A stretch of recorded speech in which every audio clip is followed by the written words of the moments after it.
There's a version of you living inside your brain right now. It drives carefully, makes smart decisions, and rarely repeats the same mistake twice. It is calm under pressure and reasonably good at predicting how things will unfold. The problem is that this version of you is almost entirely fictional. And the more capable you actually become, the harder it gets to see that clearly. What you're about to hear is not a criticism. It is a map of a specific glitch in human cognition that affects surgeons, pilots, investors, students, parents, and CEOs at roughly the same rate.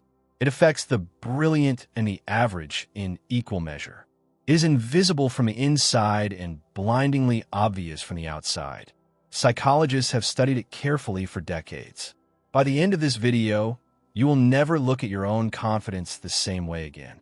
In 1999, two researchers at Cornell University published a paper that became one of the most cited studies in social psychology. David Dunning and Dunning-Kruger gave students a series of tests measuring logical reasoning and grammatical judgment. After each test, students estimated how well they had performed compared to everyone else in the room. The results were not just surprising. They were structurally and deeply disturbing. Students who performed in the bottom quarter consistently believed they had scored above average. Some believed they were in the top half. They were not being dishonest. They genuinely could not tell the difference between a good answer and a poor one. And here is where it gets truly profound. The very skills you need to evaluate your own performance are the same skills required to perform well today. If you lack the ability, you also lack the ability to recognize that you lack the ability. Incompetence is self-concealing by design. This is called the Dunning-Kruger effect. But it is only the beginning, because overconfidence does not simply disappear when real competence begins. Let's talk about what happens when people who are genuinely skilled assess their own performance. Studies across medicine, law, finance, and engineering consistently show that experts overestimate how accurate their predictions are.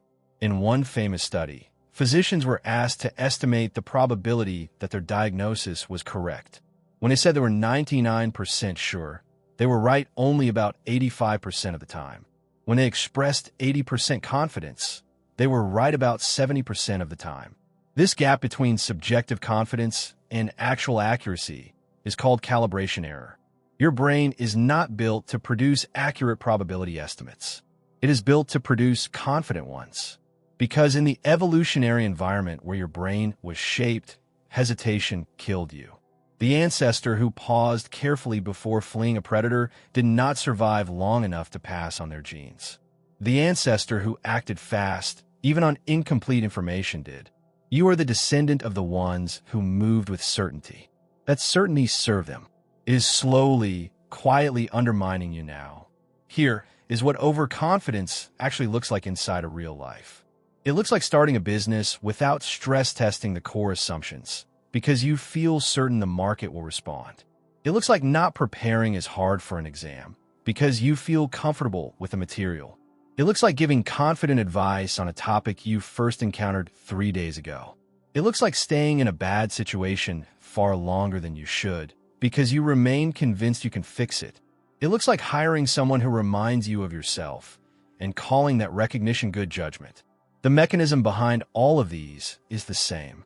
Your brain fills knowledge gaps with confidence. When you do not know something, your mind does not leave a visible blank. It writes in a placeholder that feels exactly like real knowledge. Psychologists call this the illusion of explanatory depth. Ask someone to explain how a zipper works, really explain the mechanism step by step, and most people discover they understood far less than they assumed. The feeling of understanding is not the same thing as understanding. There is a specific phase in skill development where overconfidence peaks, and it is more dangerous than simple ignorance. You have learned enough to stop feeling lost. You have not yet learned enough to see what you are still missing. You feel fluent. You feel ready. And because you feel fully ready, you stop actively updating. You stop seeking critical feedback. You stop asking the questions that might expose the real limits of your knowledge. This is the zone where most professional errors occur. Not in the territory of total ignorance, where people know they need help. Not in the territory of genuine mastery, where people have been humbled by complexity enough to stay curious. But in the dangerous middle ground where accumulated knowledge feels like expertise without being enough to reveal where that expertise actually ends. The most unsettling part is not simply that overconfidence exists, is how precisely it targets the areas that matter most to you. Research shows that people are most overconfident about the things they care about most, the domains where their identity is most deeply invested. If you're a parent, you're more likely to overestimate the quality of your parenting than your tennis game. If you are a writer, your self-assessment of your writing will be more distorted than your view of your cooking. The ego is not random in what it chooses to protect. It inflates the self-concept in exactly the domains where deflation would be most painful.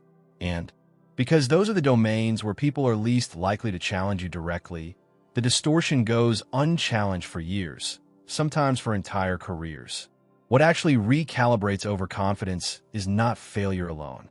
Research by psychologist Philip Tetlock, who spent decades studying how accurately experts predict future events, found that failure only genuinely updates beliefs when three things happen together.